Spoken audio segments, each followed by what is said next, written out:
우리가 지난 시간에는 삶을 살다가 낙심이 올 때 어떻게 해야 될 것인가 하는 그 문제를 좀 살펴봤습니다. 여기 서 있는 목사나 아니면 2500년 전에 유다 땅에 살고 있던 위대한 대언자 예레미야나 사도 바울이나 이 세상에 태어난 그 모든 사람, 아무리 훌륭한 하나님의 사람이라 할지라도 인생을 살다 보면 인생에 가뭄이 올 수 있고 또 인생에 기근이 올 수가 있고 또 인생에 낙심이 되는 그와 같은 시간이 올 수가 있다. 이 내용을 성경 말씀을 통해서 저희가 살펴봤습니다. 특별히 대언자 예레미야가 15장에서 낙심하는 것과 같은 내용이 성경에 이제 기록이 되어 있습니다. 하나님 앞에 진지하게 자기의 마음을 아뢰며 하나님께 기도를 했는데 하나님께서 응답을 주시지 않습니다.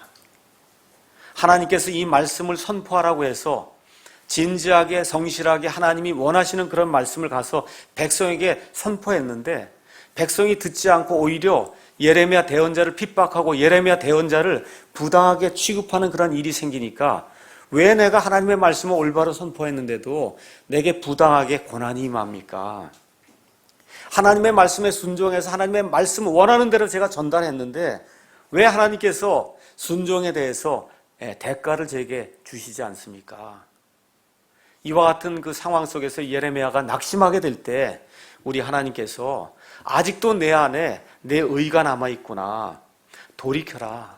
방향을 돌이켜서 내게로 돌이켜야 내가 대언자 직분을 온전히 감당할 수 있다. 이렇게 말씀해 주시면서 또 무엇라고 말씀하시냐 하면 천한 것에서 귀한 것을 취해내라고 말씀해 주세요.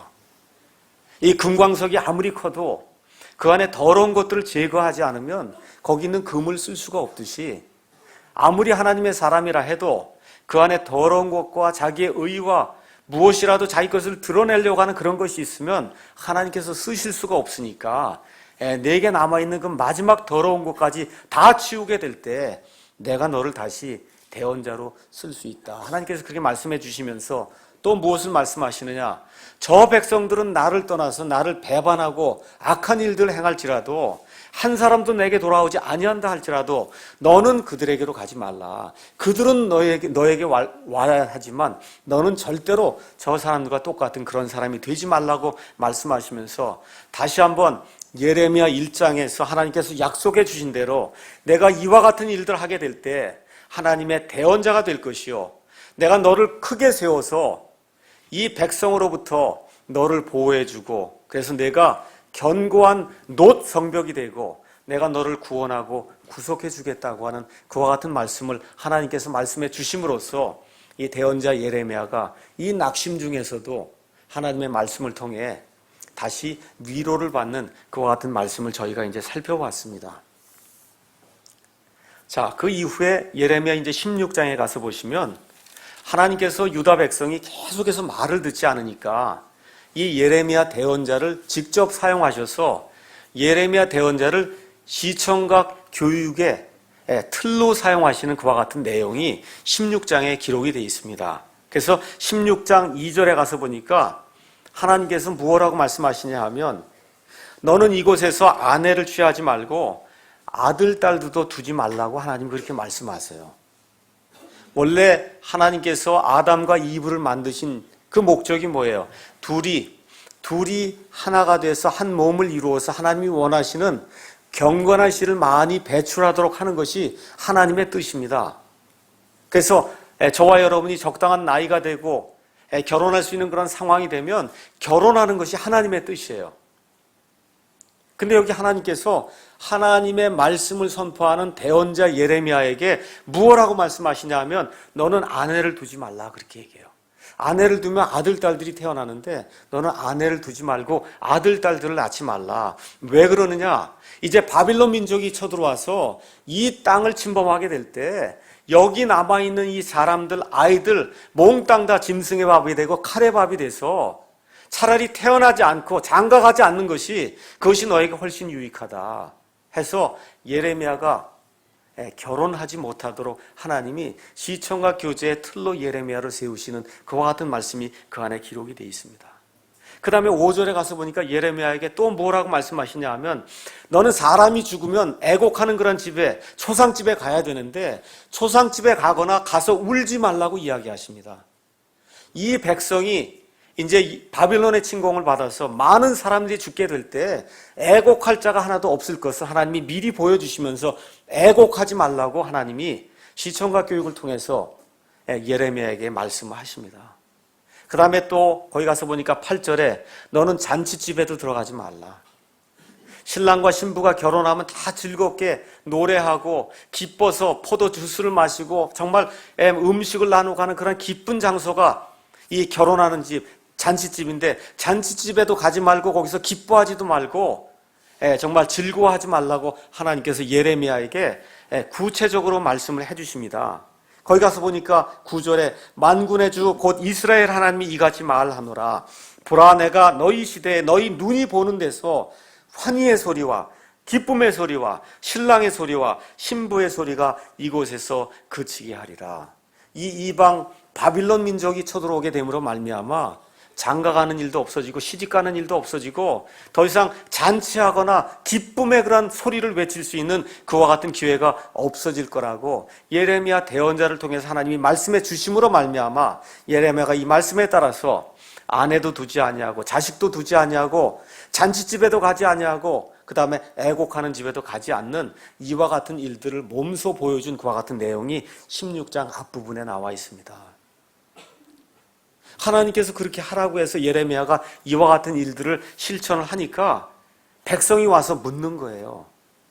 도대체 무슨 이유 때문에 이런 일들을 하라고 하나님이 말씀하시는 겁니까? 하고 이 백성이 10절에 와서 이야기하는 겁니다. 어찌하여 주께서 우리를 치시려고 이 모든 큰 재앙을 선포하셨느냐? 우리의 불법이 무엇이냐? 우리가 주 우리 하나님께 범한 우리의 죄가 무엇이냐 하고 백성이 내게 와서 묻거든 하나님이 뭐라고 대답하라고 이야기하느냐 하면 그 까닭은 너희 조상들이 나를 버리고 다른 신들을 따라 걸으며 우상을 숭배한다는 겁니다.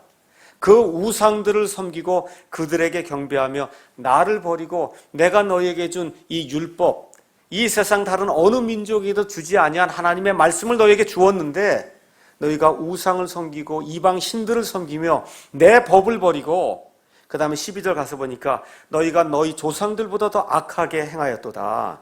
보라 너희 각 사람이 자기의 악한 마음에서 상상하는 대로 걷는도다. 그들이 내 말에 귀를 기울이지 아니하기 때문에 이 땅에 이와 같이 엄청난 심판이 임할 것이라고 그렇게 너희가 이야기하라고 하나님께서 예레미야에게 말씀하십니다. 하나님을 믿는다고 하는데 어떻게 한다고요? 자기 마음에서 상상하는 대로 걷는다는 거예요. 저와 여러분이 예배 드린다고 하고 교회 온다고 할 때 혹시라도 이런 것이 우리 가운데 있지는 않는가? 우리 사랑침례교회가 정말 하나님이 기뻐하시는 그런 교회인가 아닌가를 늘 점검을 해봐야 됩니다. 이 말씀과 더불어 하나님께서 17장 1절에 가서 무엇라고 말씀해 주시냐? 유다의 죄는 철필과 금강석 촉으로 기록되었으며 그들의 마음판과 너희 제단 뿔들에 새겨졌나니 그들의 자녀들이 높은 산들 위에 푸른 나무를 곁에 있는 그들의 제단들과 그들의 작은 숲들을 기억하는도다. 이렇게 이야기하면서 유다의 죄는 하나님 아버지 앞에 몽땅 낱낱이 기록이 되었다고 지금 하나님께서 이야기를 하는 거예요. 너무나 그 죄가 명백하기 때문에 부인할 수 없다는 겁니다. 신명기 32장 34절에 있는 말씀의 표현을 따를 것 같으면은 그 유다 백성의 모든 죄가 낱낱이 하나님의 곡관에 밀봉이 된 채로 차곡차곡 하나하나 그대로 기록이 되어 쌓여 있다고 하나님께서 말씀을 해주세요. 우리가 보통 하나님을 전능하시다, 그 다음에 전지하시다 그렇게 이야기해요. 전지하다고 하는 것은 모든 걸 다 아신다는 거예요. 이 전지하신 그 하나님 앞에서 어떻게 기록이 되어 있냐면 이렇게 잉크로 기록이 된 게 아니라 쇠로 만든 철필하고 다이아몬드로 만든 촉으로 이렇게 기록이 돼서 잉크는 이렇게 지우면 없어지거든요.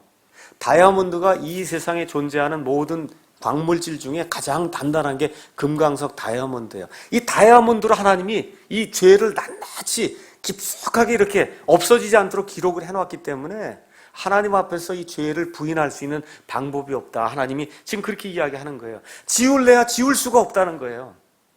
뭘로 기록했어요? 철필과 금강석 촉으로 하나님이 자기 곳간에 밀봉한 채로 하나하나 낱낱이 기록을 해놔서 그 죄를 지울래야 지울 수가 없다는 거예요. 다시 말씀드리면 용서받기 전에는 그 죄들이 지워지지 않는다는 겁니다. 저와 여러분도 마찬가지로 저와 여러분의 죄들을 용서받기 전에는 저와 여러분의 모든 죄가 하나님의 곳간에 밀봉이 된 채로 하나하나 그대로 뭘로 기록이 돼요? 철필과 금강석 촉으로 기록이 됐는데 우리 주 예수님의 은혜로 말미암아 예수님께서 십자가에서 다 이루었다고 말씀하실 때 그 말씀하실 때 그 말씀을 우리가 믿게 될 때 우리의 죄들이 용서가 돼서 깊이 파인 채 이렇게 기록이 되어 있던 우리의 전과 기록이 어떻게 됐다고? 없어지게 됐다 그 얘기입니다. 히브리서 10장 16절에서 18절에 가서 보시면 이와 같은 내용에 대해서 예레미야 대언자의 말씀을 인용을 하면서 내가 너희의 마음판에 내 법을 새기게 될 때 너희의 불법과 너희의 죄들을 내가 하나도 기억하지 아니하리라 그렇게 말씀하셨어요. 하나님이 예수 그리스도를 통해서 저와 여러분을 보실 때는 저와 여러분의 죄가 죄 기록이 없어져서 보이질 않는다는 거예요. 하나님이 기억이 안 난다는 겁니다. 이게 엄청난 기적이거든요. 지금 저와 여러분 이걸 잘 기억하셔야 됩니다. 그 다음에 또 뭐라고 기록이 되어 있냐면 하나님의 곳간에 기록이 될 뿐만 아니라 너희 마음판에도 이미 그게 기록이 되어 있다는 거예요. 그게 무슨 소리예요? 죄를 지으면서 모른 채 지은 게 아니라는 거예요. 너희도 다 알고 있지 않냐.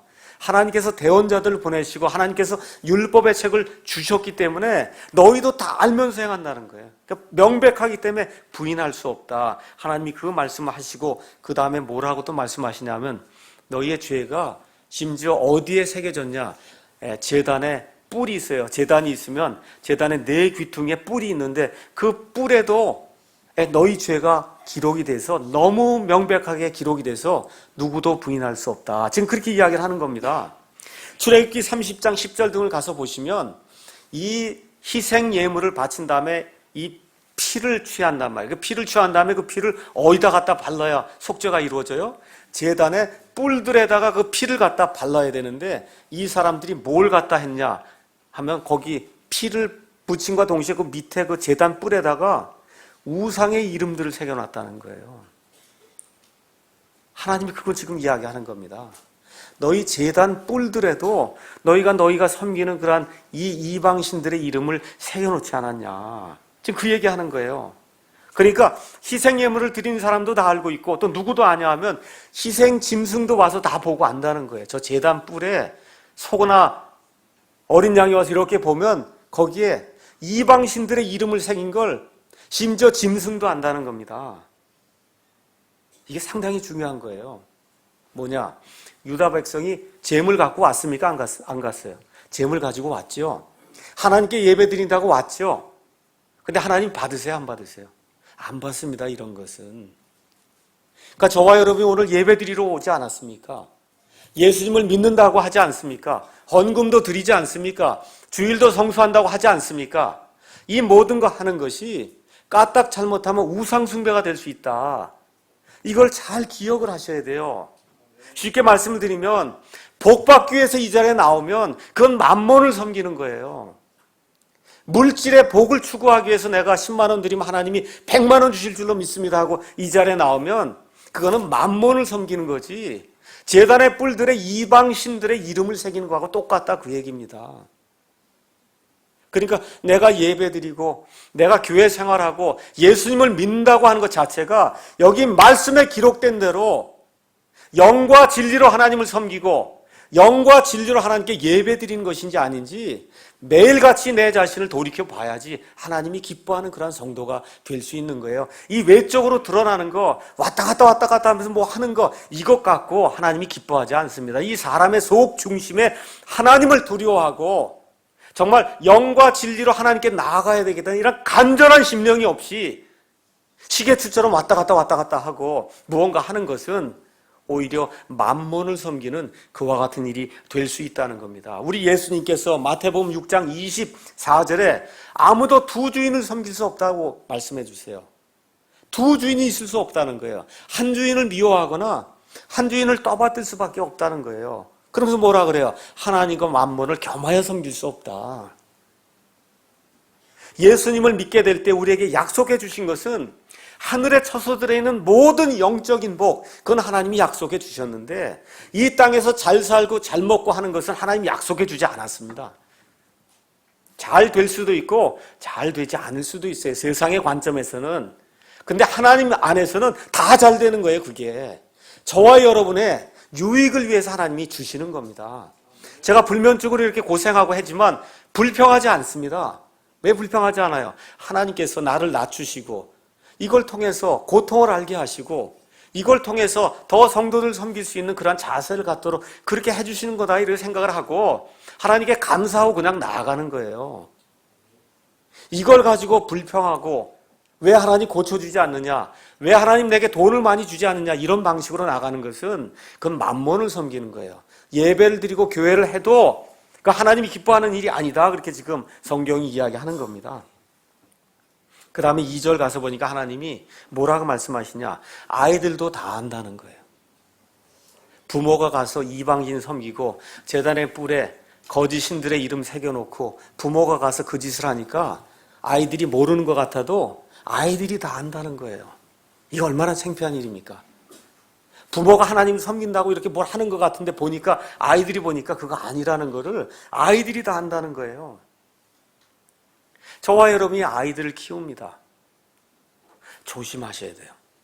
우리 부모가 아이들에게 보여서는 안 될 그와 같은 일들을 보이면 안 된다는 거예요. 왜 그래요? 아이들이 배운다는 겁니다. 부모가 주님을 두려워하면 아이들도 주님을 두려워할 것이고 부모가 허튼 방식으로 하나님을 섬기면 아이들도 그대로 그 방식대로 섬길 겁니다. 이방신을 섬기듯이 만몬을 섬기듯이 하나님을 섬기면 우리 아이들도 그대로 이게 예수 믿는 건가 보다 하고 그대로 섬긴다고 성경이 이야기하는 거예요. 우리가 지난주에 오후에 한 3시간 정도 가족 음악회를 가졌어요. 얼마나 좋은 시간인지 알 수가 없습니다. 부모와 아이들이 또 어르신과 이 아이들이 같이 모여서 모든 것을 함께 공유하고 고상한 것과 같은 그 정신세계를 이렇게 펼칠 수 있는 그와 같은 시간을 갖는다는 거 너무 좋은 겁니다. 아이들에게 너무 귀한 그런 시간을 줬어요. 부모가 좋은 것, 거룩한 것, 아름다운 것, 고상한 것을 추구하면 우리 아이들도 그렇게 될 겁니다. 근데 부모가 그 반대로 계속해서 우상 숭배하고 텔레비전에 빠져있고 인터넷 빠져있고 도박에 빠져있고 악한 습관에 자꾸 빠지면서 주일날만 습관적으로 시계추처럼 왔다 갔다 하는 그와 같은 신앙생활하면 그러면 우리 아이들도 이 악한 습관이 어려서부터 이렇게 자꾸 배서 하나님이 이야기하는 것처럼 에티오피아 사람이 자기 피부를 변하게 할 수 있느냐, 표범이 자기의 이 반점을 변하게 할 수 있느냐, 어려서부터 이렇게 악한 습관이 들면 그럼 그걸 변화시키는 것이 대단히 어렵다고 성경이 이야기하는 거예요. 이와 같은 사람들에게는 3절, 4절에 나와 있는 말씀처럼 하나님의 심판이 임해서 그래서 하나님이 이런 사람들을 이교도들에게 노량물로 내어주겠다고 하나님이 심판하시는 그와 같은 내용이 나와 있습니다. 다 같이 느헤미야 13장 23절에 있는 말씀을 잠깐 보도록 하겠습니다.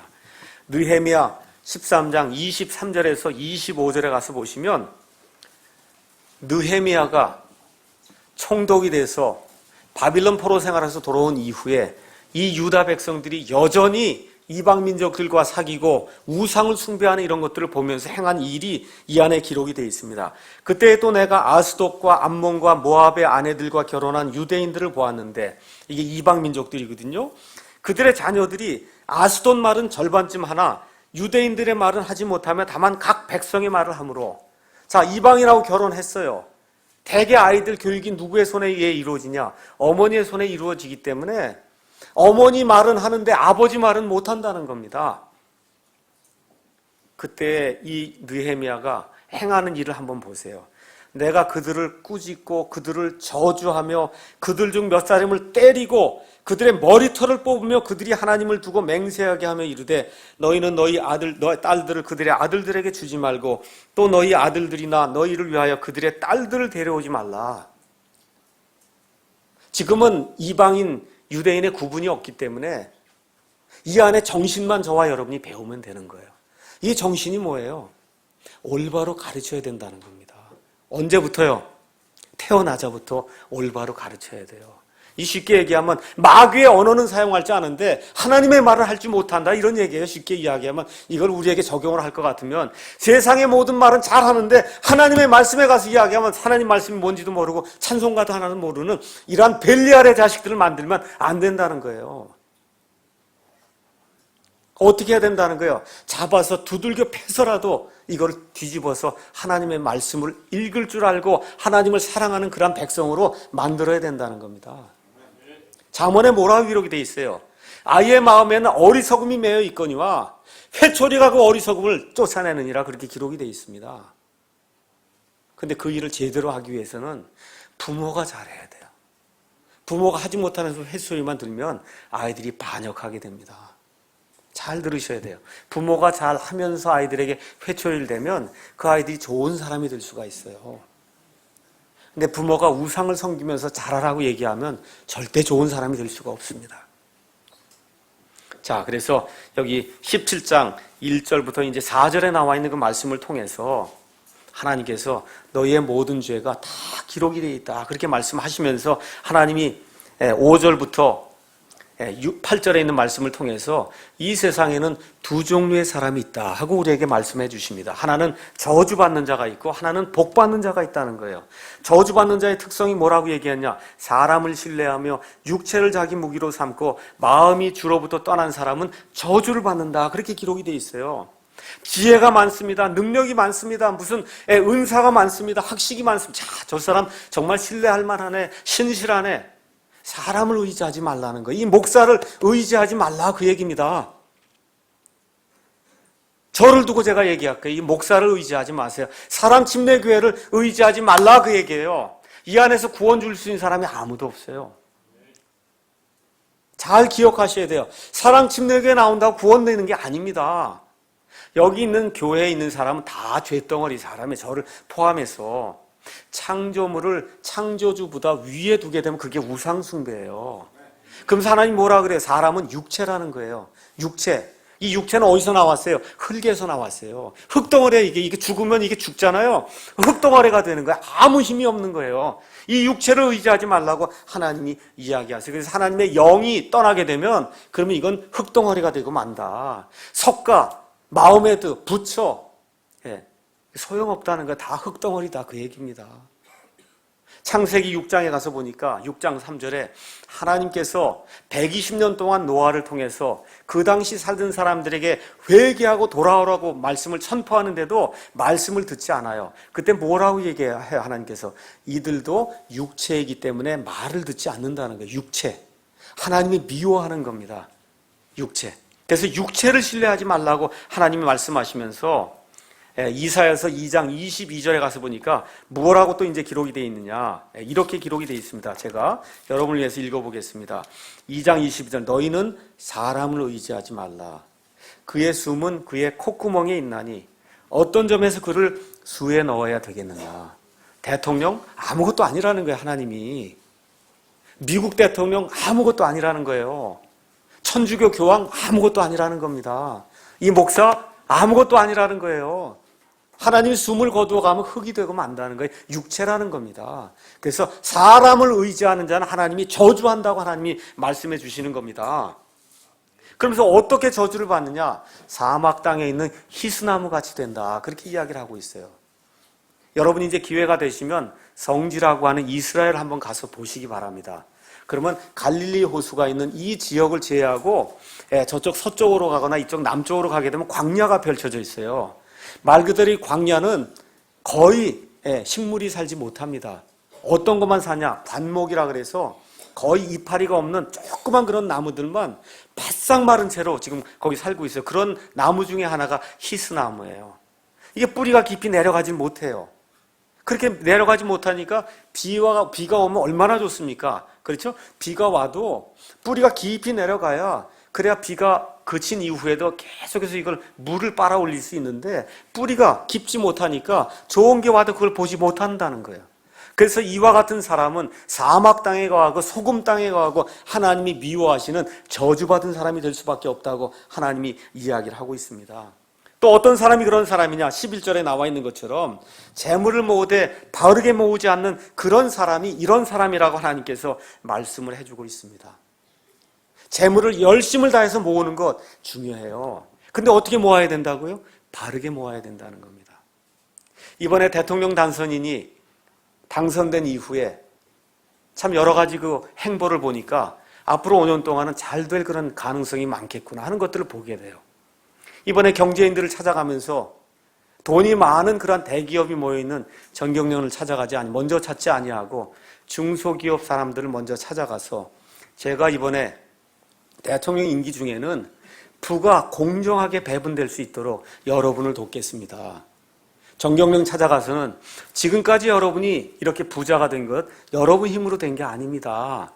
국민이 떠받쳐 줬기 때문에 다 같이 살기 위해서 여러분이 열심히 노력했고 그래서 지금 여러분이 대기업이 된 건데 이제부터는 그 부를 공평하게 나누는 그런 시스템을 여러분이 도입해서 제대로 하지 않으면 국가가 여러분을 제재하겠습니다. 얼마나 멋있어요. 근데 우리 하나님이 그렇게 이야기하는 거예요. 부를 모으되 바르게 모으는 그런 사람이 되지 않으면 그가 가지고 있는 모든 부가 오히려 그에게 저주가 된다는 겁니다. 그 다음에 또 뭐라고 얘기하느냐? 어떤 사람이 저주받는 사람이냐? 생수의 샘인 여호와 하나님을 버리고 떠나가는 사람이 저주받은 사람이라고 이야기를 하고 있어요. 물을 간구해요. 시스나무가 광야에서 이렇게 외롭게 홀로 서 있는데 물이 없어요. 바싹 말랐어요. 물을 그렇게 간구하면 어디로 가야 돼요? 생수의 샘이신 하나님께로 가야 되는데 안 간다는 겁니다. 하나님을 버리고 하나님 외에서 자꾸 무언가를 찾으려고 하는 이런 사람은 저주받은 사람이다. 하나님께서 그렇게 말씀을 해주시고 복받은 자에 대해서는 7절, 8절에 하나님이 무엇라고 이야기하느냐? 하나님 여호와를 신뢰하며 여호와 하나님을 소망으로 삼는 사람은 복이 있다. 지금 그렇게 이야기를 하고 있습니다. 그러면서 뭐라고 얘기하느냐 하면 거기에 그는 물가에 심은 나무 곧 뿌리를 강가로 뻗은 나무 같아서 더위가 오는 때를 보지 아니하며 아무리 더워도 문제가 없다는 거예요. 잎이 푸르르고 가뭄이 찾아와도 걱정이 없고 열매 맺는 일이 그치지 않아서 항상 그 나무에는 열매가 맺히는 그와 같은 복된 사람이 있다고 하나님이 우리에게 이야기해 주시는 겁니다. 갈릴리 호수가 있다고 얘기했어요. 이 갈릴리 호수 바로 옆에다가 나무를 심어 놓으면 가뭄이 오든 기근이 오든 비가 내리든 비가 내리지 않든 문제가 있어요? 없어요? 없습니다. 가뭄이 와도 문제가 없어요. 왜 그래요? 저 갈릴리 호수의 그 물은 그 위에 있는 레바논 산에 눈이 녹으면서 내려오는 겁니다. 항상 내려오는 거예요. 찬물이 늘 내려오기 때문에 물이 마를 날이 없다는 거예요. 이게 생수의 샘이라고 하나님이 우리에게 이야기해 주고 있는 겁니다. 그래서 여호와 하나님을 신뢰하고 여호와 하나님이 나의 소망이십니다. 하나님이 계신 저 천국이 나의 유일한 소망입니다 하고 하나님께 나아가는 그 사람이 바로 갈릴리 호수 바로 옆에 심어놓은 열매를 많이 맺는 그와 같은 나무와 같다고 하나님이 우리에게 이야기를 해주십니다. 자, 이렇게 두 종류의 사람에 대해서 이야기가 된 다음에 예레미야의 고백이 이제 9절에 이제 나오기 시작하는 겁니다. 이 9절 말씀은 예레미야의 고백이라고 볼 수도 있고 하나님께서 사람의 마음에 대해서 정의를 내려주시는 그와 같은 말씀으로 보셔도 되는데 앞뒤 문맥을 봐서는 이게 예레미야의 고백인 것처럼 그렇게 이제 보입니다. 여기 가셔서 14절, 15절, 16절하고 연결해서 보시면 마음은 모든 것보다 거짓되고 극도로 사악하니 누가 그것을 알 수 있으리요 하고 이게 외치는 게 예레미야의 고백처럼 보여요. 제가 그 내용을 오늘은 예레미야의 고백이라고 생각을 하고 말씀을 설명하도록 그렇게 하겠습니다. 라이켄이라는 사람이 기록한 예레미야 강해를 이렇게 가서 읽어보니까 거기에 아주 좋은 예가 나와 있더라고요. 에드가 알렌 포우라고 하는 유명한 이 추리소설가가 있습니다. 그 에드가 알렌 포우가 지은 소설 중에 하나가 이 우리말로는 고자질하는 심장이라고 그런 단편 소설로 지금 나와 있어요. 고자질하는 심장. 심장이 영어로는 hurt잖아요. 고자질하는 마음. 이게 참 영어나 이런 거에는 하나가 두 개가 될 수 있는데 뜻이 우리말은 심장과 마음이 되기 때문에 이걸 좀 전달해 주기가 조금 어려운데 어찌됐든 제목이 고자질하는 심장 아니면 고자질하는 마음 이렇게 돼 있어요. 그 내용은 뭐냐면 자기 마음이 자기를 배신하는 것을 이제 담고 있는 그와 같은 내용입니다. 이 소설의 주인공이 이 사악한 어떤 노인을 죽이고는 그를 자기가 살고 있던 그런 아파트에 이 마룻바닥 밑에다가 숨겨놨습니다. 근데 이 노인이 죽을 때 소리를 지르고 비명을 지르니까 그 옆에 이웃이 경찰에게 신고를 해갖고 경찰이 그 집에 와서 이 무슨 일이 있었는가 이제 샅샅이 살펴보는 그런 내용이 이 안에 이제 묘사가 되어 있는 겁니다. 그 경찰이 오니까 어서 오십시오 하고 친절하게 이제 경찰을 맞아들이고 그러고 있는데 갑자기 어디선가 소리가 들리기 시작하는 거예요. 탁, 탁, 탁, 탁 하고 소리가 들리는데 이게 무슨 소리일까? 저 경찰에겐 들리지 않는 것 같아요. 경찰들 아무 소리를 듣는 것 같지 않고 계속 수사를 이렇게 돌아만 다니는데 자기 마음속에서 들리는 소리가 탁, 탁, 탁, 탁 하고 이게 소리가 이제 들리기 시작합니다. 근데 시간이 지날수록 그 소리가 점점 커지는 거예요. 이게 쿵, 쿵, 쿵, 쿵 하고 이제 들려오기 시작하는데 견딜 수가 없어서 의자에 벌떡 일어나서 이게 도대체 무슨 소리지 하고 소리를 지르고 왔다 갔다 하고 의자를 뒤집어 엎고 그렇게 해도 이 소리가 끊어지지 않고 계속해서 들리는 겁니다. 나중에 마룻바닥을 완전히 내려치고 뭐 이렇게 해도 소리가 끊어지질 않는 거예요. 그럼 결국 끝에 가서 경찰을 향해서 에이 빌어먹을 내가 죽였어. 저 마룻바닥 밑에 시체가 있으니 나를 잡아가시오 하고 외치는 그런 내용이 이 소설의 내용이에요. 이 살인자는 그 죽은 사람의 그 심장 아니면 그 마음 때문에 이와 같은 고백을 한 게 아니라 자기 심장, 자기 마음의 그 죄책감 때문에 이와 같은 고백을 하게 된 거거든요. 사람을 죽이고 나니까 이게 저 심장, 죽은 심장이 뛰는 게 아닙니다. 누구 심장이 뛰어요? 자기 심장이 쿵쿵쿵쿵쿵쿵 하고 뛰기 시작하니까 이 심장, 자기 마음이 이 사람을 배신해버린 그와 같은 일이 있었던 거예요. 지금 예레미야 상황이 지금 그런 거예요. 하나님이 저주받은 사람이 있고 복받은 사람이 있다. 그러니까 예레미야는 어떤 사람이 되고 싶어 하는 거예요? 복받은 그러한 사람이 되고 싶어 하는데 예레미야의 마음은 대언자임에도 불구하고 하나님의 뜻에서 자꾸 멀어져가는 그와 같은 일이 생기는 것을 예레미야 자신이 목격을 하고는 뭐라고 지금 고백을 하는 거예요? 마음은 모든 것보다 거짓되고 극도로 사악하니 누가 그것을 알 수 있으리요. 내가 하나님의 대언자가 돼서 하나님의 말씀을 선포한다고 하는데 내 마음속에서는 악을 행하고자 하는 그런 마음이 여전히 남아있구나. 내 마음 나도 모르겠다 하고 지금 외치는 그와 같은 내용이 이 안에 기록이 되어 있습니다.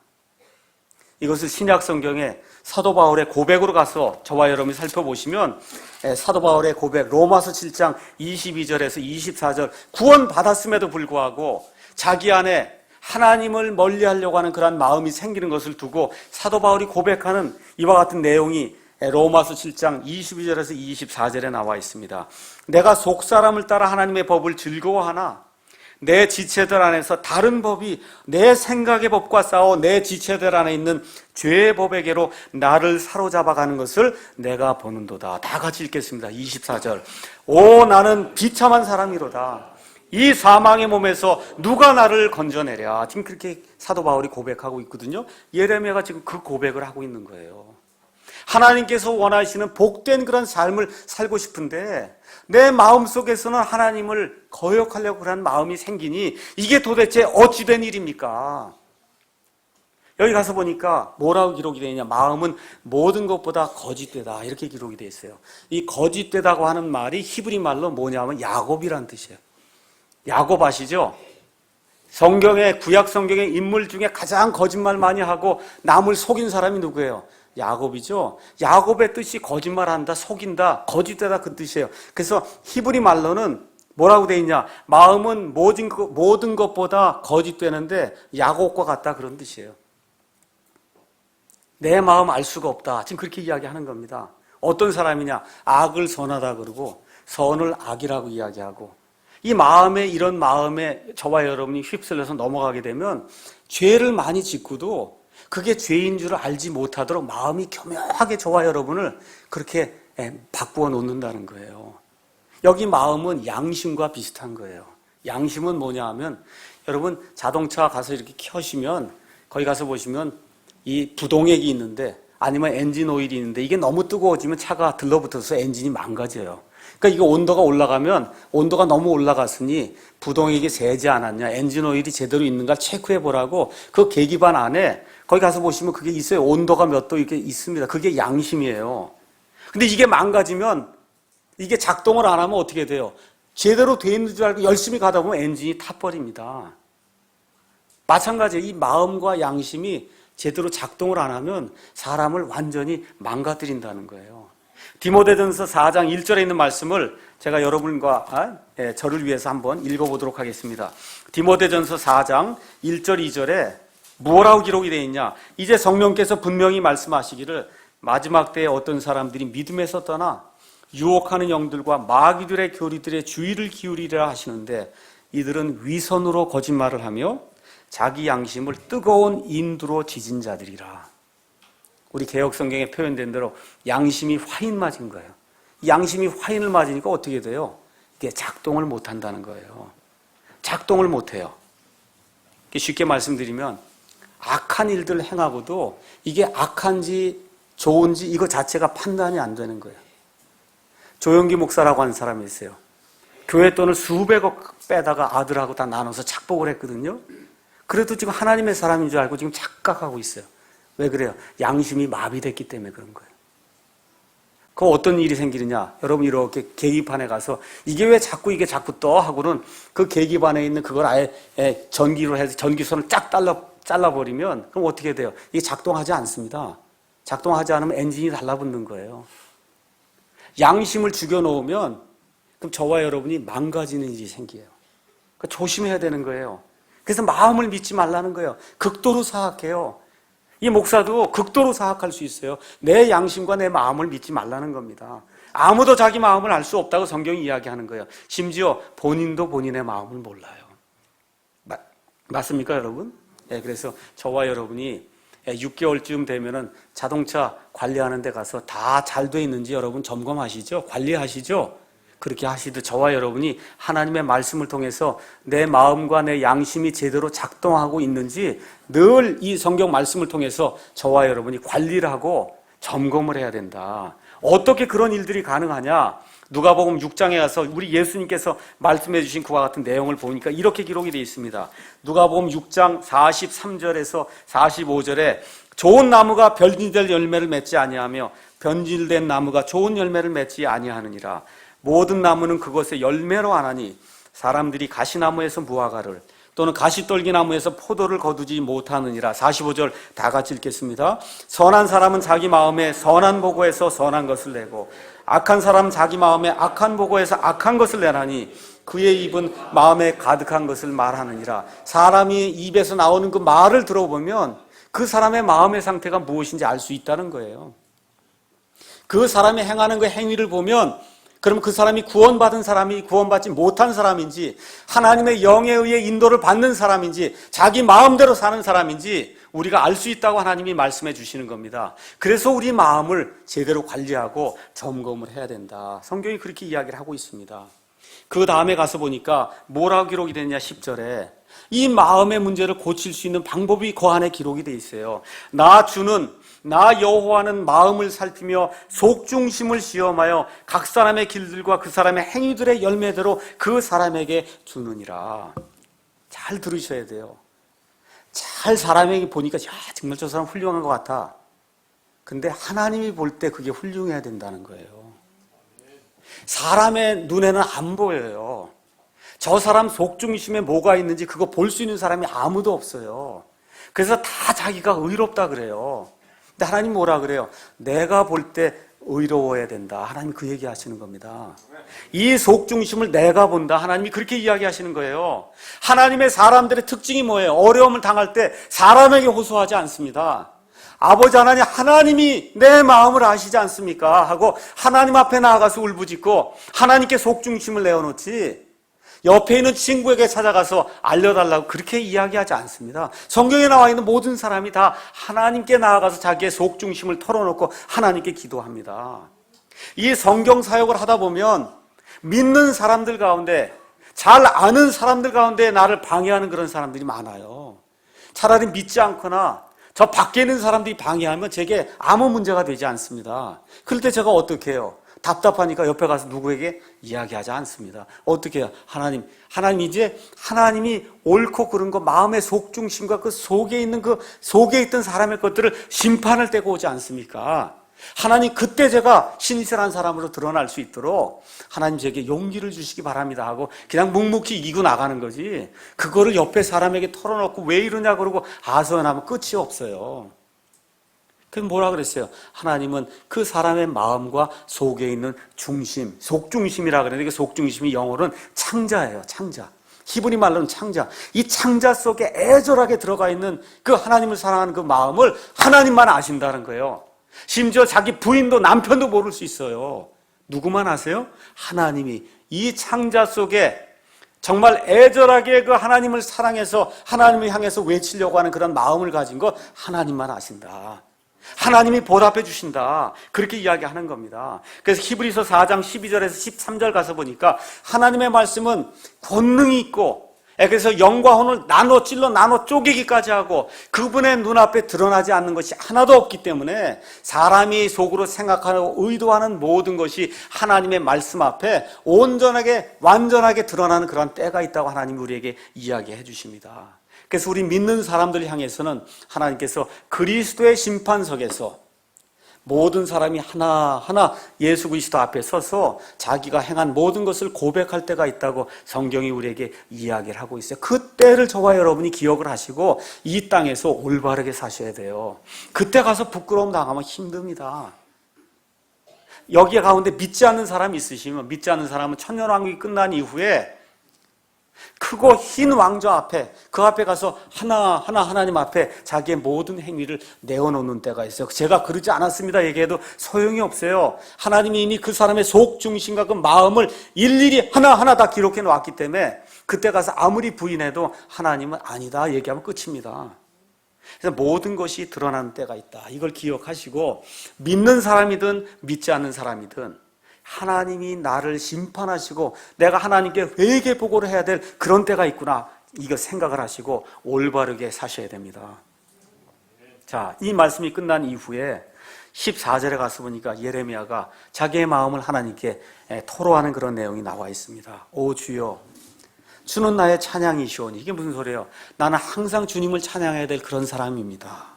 그럼 뭐라 그래요? 나를 고치소서. 그리 하시면 내가 고쳐지리이다. 누가 고칠 수 있다는 거예요? 하나님이. 내 마음에, 예레미야의 고백처럼 제 마음이 여기 9절에 있는 것처럼 제 마음이 모든 것보다 거짓되고 극도로 사악해서 하나님, 나도 내 마음을 모르겠습니다. 하나님의 위로의 말씀이 임하게 될 때 예레미야가 뭐라 그래요? 하나님은 나의 찬양이시오니 하나님께서 나를 고치시면 내가 고쳐질 수 있습니다. 내 마음을 누가 고칠 수 있어요? 하나님이 고칠 수 있다는 거예요. 내 양심을 누가 고쳐줄 수 있어요? 하나님이 고칠 수 있다는 겁니다. 지금 예레미야는 이 백성을 향해서 하나님께서 이렇게 말씀하신다 하면서 돌아오라고 지금 회개하라고 말씀하시는데 하나님 뭐라 그래? 예레미야야, 너도 돌아와야 된다.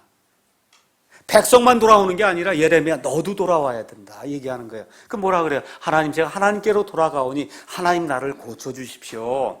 나를 구원하소서. 그리하시면 내가 구원받을 수 있습니다. 여기 구원은 천국 가는 구원 얘기하는 게 아니에요. 이 마음의 병 때문에 자기가 그렇게 고통당하는 그런 상태에서 구원받는 지금 그 이야기를 하고 있는 거거든요. 양심이 고장이 났어요. 마음이 고장이 났어요. 누가 고칠 수 있어요? 하나님이 고칠 수 있습니다. 양심이 고장나니까 비참한 상태에 살 수밖에 없는데 이 상태에서 구원하실 수 있는 하나님뿐이 없다는 겁니다. 이 예레미야의 고백이 목사의 고백이 돼야 되고 이 교회를 움직이는 여러 지도자들의 고백이 돼야 되고 예수님을 믿는 모든 사람의 고백이 돼야 돼요. 제가 하나님께로 돌아가오니 하나님 나를 고쳐주십시오. 그럼 내가 고쳐질 수 있음을 내가 믿습니다. 하나님이 악한 상황에서 나를 건져주십시오. 하나님이 구원해 주시면 제가 구원받을 수 있습니다 하고 하나님 앞에 고백을 하고 나아가야 돼요. 그러니까 우리 하나님은 마음을 살피실 뿐만 아니라 마음을 고칠 수 있다는 거예요.